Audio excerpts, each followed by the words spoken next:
welcome to today's episode. I wanted to make a quick video on fitness goals, showing you guys why it's important to set them, and I'm going to take you through the exact process that I go through every time I set a new goal, whether that's in fitness, business, or any other aspect of life.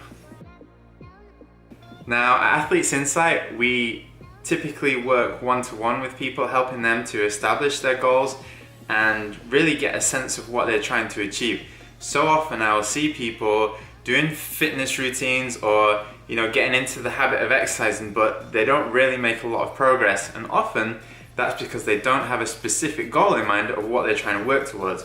Or maybe it's just, I want to lose a bit of weight, or I want to get fitter. My favorite one is I just want to tone up this bit, lose this little bit of weight here, so maybe I'll do some ab exercises. And hopefully you know that you can't just reduce fat off your stomach by doing a few abs. So how do we set a specific quality goal for them to work towards? Now, I would recommend taking a pen and paper, finding a quiet space, and just being alone by yourself with your thoughts. You can do it electronically, but I find it a lot more immersive if you're just there with a pen and paper, real old school. Imagine that there are no limits to what you can do. It really is essential to remove the personal ceiling that you have in your head about what you're capable of and what is realistic, certainly at this stage of the process. So start listing the most outlandish, ridiculous ideas that come to your head that you think, yeah, that would be really awesome if I could achieve that. Forget about your financial situation, your home, work-life balance, everything else that you have going on. Imagine there is no limits to what you are capable of. Step 2. The edge of current possibility. This concept involves taking your initial idea and seeing how far you can push the envelope towards it whilst factoring in your real-world conditions. So, okay, I might not be in a position where I can run around the world right now, but I could run a marathon. Now, to me, that's a huge goal. Me personally, right now, I could run a solid 5 miles, but further than that, that's not really where I'm at. So rolling with this current example, I might think, running my first ever marathon, wouldn't that be a really cool achievement? But man, how am I gonna get there? Whatever your personal circumstances, you can apply this concept. Doing step 1 as the most outlandish ideas that you can think of, and then pulling them back into something that's more achievable, really helps you to create a situation where you think a lot bigger than what you otherwise would if you were just to try and think about a goal that you might want to achieve right off the bat. Step 3, locking it down. Now, we need to make this a solid, tangible goal that we can work towards and track our progress. And to do this, we're going to use the SMARTer principles, which you may or may not have heard of, and you can actually apply these principles to any kind of context. And I've had to adapt them slightly for a fitness concept, but we're going to go through each one step by step so you know exactly how to make your goal real high quality. So the first principle in the SMARTer acronym is specific.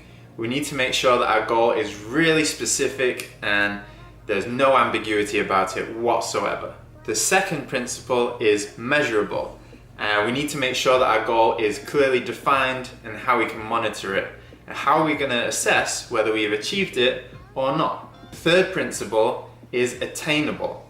How are we going to make sure that our goal is really at the edge of what we're capable of, but still within the realms of possibility? The fourth principle is relevant.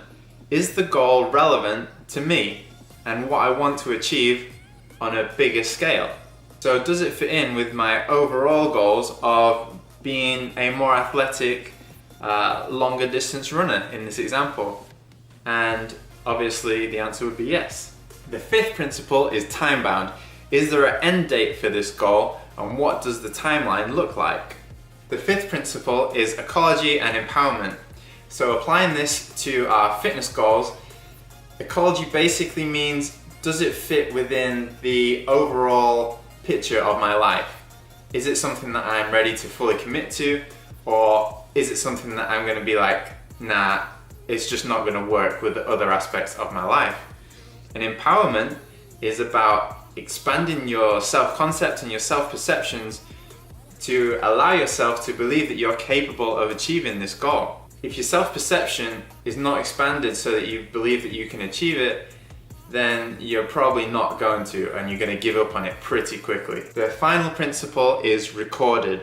So how are we going to track our progress towards this goal? Now, this last point, the recorded aspect of the SMART acronym, is particularly important because now that we have our long-term goal of, say, running a marathon by December the 20th, we're going to work back from that and reverse engineer our short-term goals so that we can track our progress towards it.